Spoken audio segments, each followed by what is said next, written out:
Alors on dit de moi que je suis un nomade radical parce que je vis depuis 4 ans seul et voyage dans un tout petit camion, ce T6 que j'ai appelé Diogène.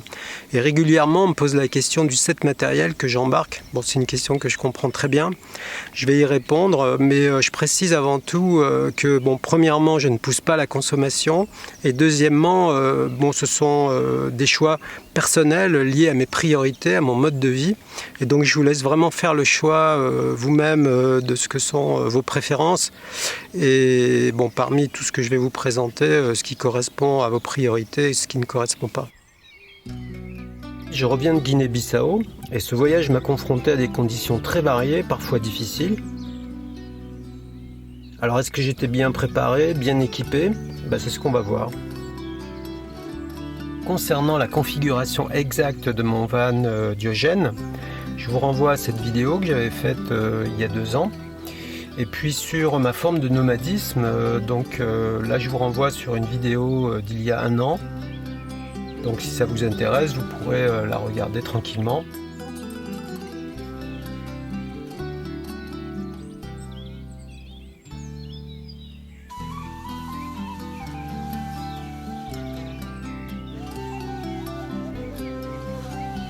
J'aime beaucoup ce petit frigo à portière coulissante parce qu'il m'offre vraiment beaucoup d'autonomie quand je suis dans des endroits un peu isolés.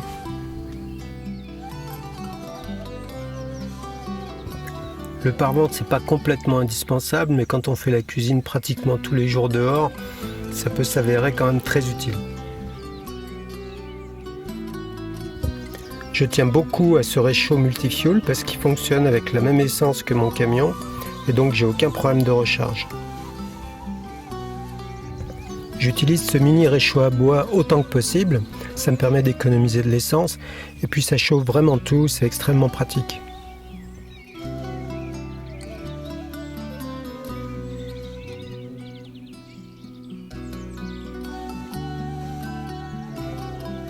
Je pourrais me passer de ces réservoirs d'eau en utilisant des bouteilles recyclées en plastique, mais bon, il faut reconnaître qu'elles sont solides et bien pratiques.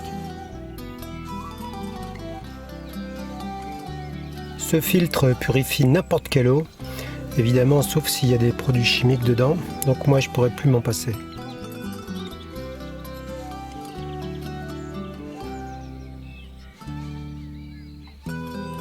Je suis fan de cette petite canette thermos, elle est très pratique, très solide et s'entretient vraiment très facilement.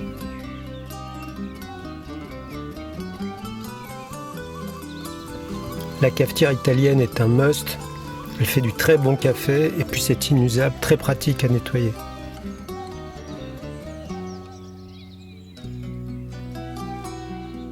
Et donc ces boîtes font partie de ma routine matinale, voilà, depuis 4 ans et j'en changerai pas.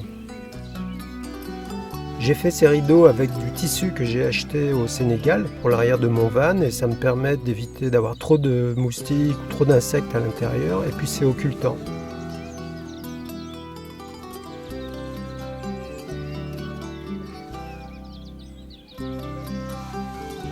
J'ai 2 bâtons de randonnée, bon, un qui est moderne et puis celui-là que j'ai fait moi-même à partir d'une branche qui avait été sculptée par quelqu'un d'autre. Voilà, et c'est vraiment celui que je préfère.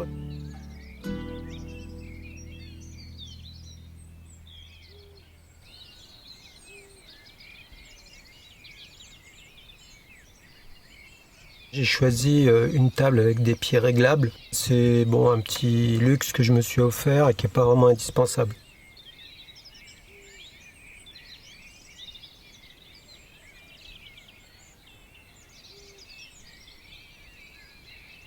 De mon point de vue, il ne faut pas faire l'impasse sur l'affûtoir. Alors celui-là est vraiment très très bien. Moi je pense qu'il ne faut pas s'en passer.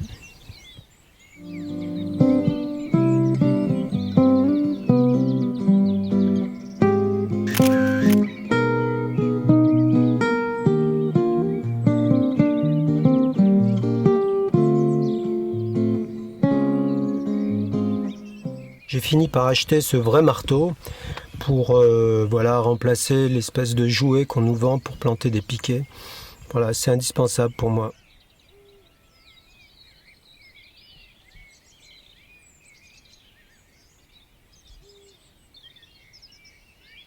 La bassine pliable, alors moi je l'utilise qu'en extérieur parce qu'elle peut se replier toute seule quand il y a de l'eau. Voilà, ça peut être gênant. Je crois qu'il ne faut pas se passer de ce tuyau qui a un embout qui s'adapte finalement à toutes les dimensions de robinet. Donc moi je m'en passerai pas. J'utilise cette pelle principalement pour mes besoins en pleine nature. Donc on peut s'en passer évidemment, mais moi j'aime bien ne pas laisser de traces derrière moi. Comme j'ai horreur de me poser dans un endroit avec les déchets des autres, eh bien je fais place nette en utilisant ces gants. Alors on peut s'en passer évidemment, mais moi je recommande tous ces petits aimants, certains avec des œillets ou des crochets. C'est vraiment très très pratique. Même commentaire pour ces pinces.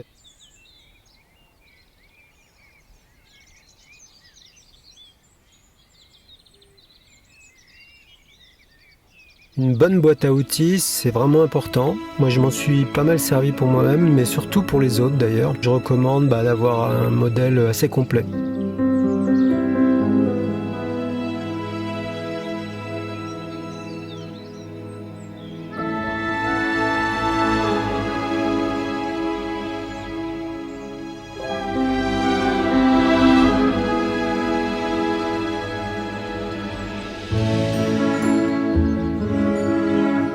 J'ai eu des panneaux sur le toit et puis finalement je trouve plus logique d'avoir le camion à l'ombre et puis les panneaux au soleil. Je me sers de ce power bank pour mon smartphone quand je vais en randonnée. Voilà, ça peut toujours dépanner. Au départ c'est un éclairage pour photographe. Moi je m'en sers pour éclairer le camion à l'intérieur ou à l'extérieur d'ailleurs. Donc c'est réglable, très très pratique. J'utilise ce modèle un peu haut de gamme pour filmer la nuit, mais ne faites surtout pas l'impasse sur une lampe frontale, c'est vraiment très important quand on vit en camion.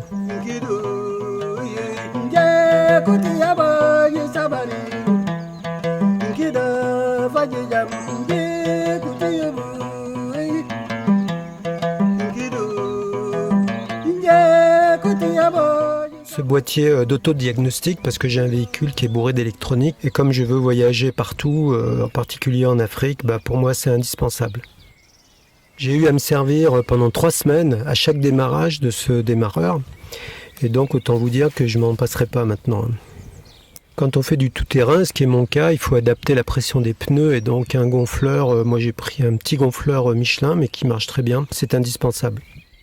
Les plaques de désensablage ou de désembourbement, c'est vraiment indispensable dès qu'on fait du tout-terrain, en particulier en Afrique où je m'en suis quand même pas mal servi.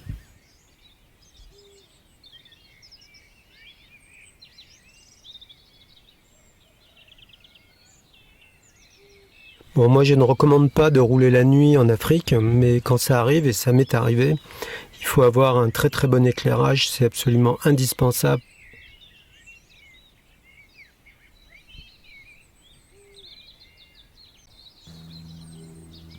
Pour moi, il est indispensable d'avoir un navigateur qui ne fonctionne pas sur le réseau Internet, en particulier pour l'Afrique.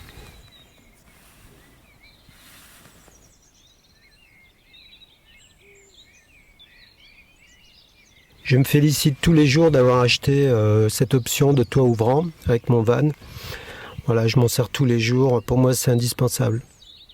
Je me suis fabriqué une vraie table de bureau dans le van. C'est indispensable, tout simplement parce que je travaille dans mon van. J'ai pris ces rallonges costauds qui ne m'ont pas encore servi, mais je pense qu'il ne faut pas s'en passer.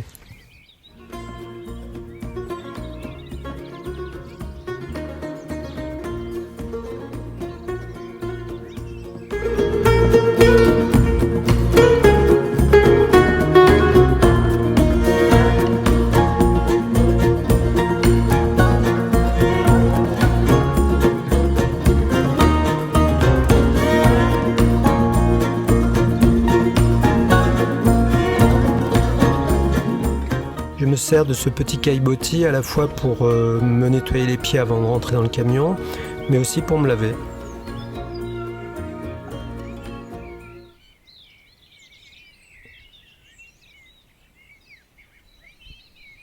La tente de douche, alors moi je m'en sers systématiquement lorsqu'il y a du vent et qu'il fait un petit peu froid.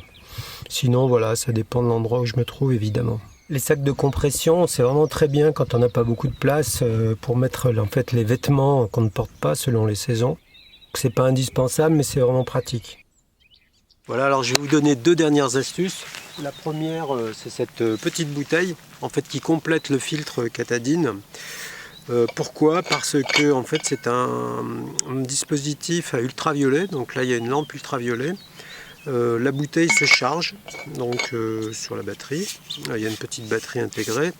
Et donc quand on appuie sur ce bouton, eh bien l'ultraviolet tue les dernières petites bactéries qui peuvent rester après le filtre Katadyn, et notamment aussi les virus. Donc si vous avez un doute sur l'eau que vous buvez, avec ça il n'y a plus aucun doute, et donc l'eau est parfaitement purifiée. D'ailleurs ce qui est vraiment sympa, c'est que vous pouvez laisser l'eau ici des semaines et des semaines.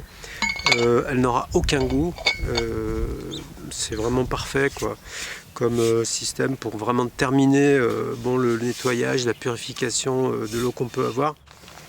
La deuxième astuce, c'est cette couverture chauffante qui m'avait été offerte par une rencontre, une fille du Nord donc, qui était habituée au froid et qui m'a donné ça. En fait, moi je m'en sers pour les mettre à mes pieds. Normalement c'est destiné, c'est pour les vieux, hein. Bon, je veux dire, je commence à faire partie de cette catégorie, mais enfin là, trêve de plaisanterie, je m'en sers pour les pieds, parce que quand je travaille, quand je fais du montage, ça dure des heures. Je ne me rends pas toujours compte de ce qui se passe autour de moi, notamment que j'ai froid aux pieds. Et puis après, voilà, c'est très très dur quand je m'endors, de m'endormir si j'ai les pieds froids. Donc ça c'est vraiment parfait. Ça pompe pas beaucoup d'énergie, hein, on peut le régler comme on veut ici. Ça pompe, moi en tout cas, autour de 25 watts, ce qui n'est pas beaucoup, voilà, pour avoir un système de chauffage aux pieds, et c'est vraiment parfait. Voilà. Donc, en résumé, je vous rappelle que j'ai fait cette vidéo qui n'est pas habituelle pour moi, parce que bon, c'est pas vraiment les sujets qui m'intéressent, hein, les sujets de matériel. Enfin, je veux dire en tout cas à filmer. J'ai d'autres envies, mais je voulais partager avec vous ces solutions. Je pense que c'est intéressant, en tout cas pour ceux qui veulent adopter le mode de vie nomade, d'avoir des références. Encore une fois, c'est votre choix à vous, vos critères, vos priorités, vos contraintes aussi qui vont déterminer si vous prenez tel ou tel produit. Donc moi je vous présente mes solutions, elles correspondent à mes contraintes et aussi à mes options de voyage.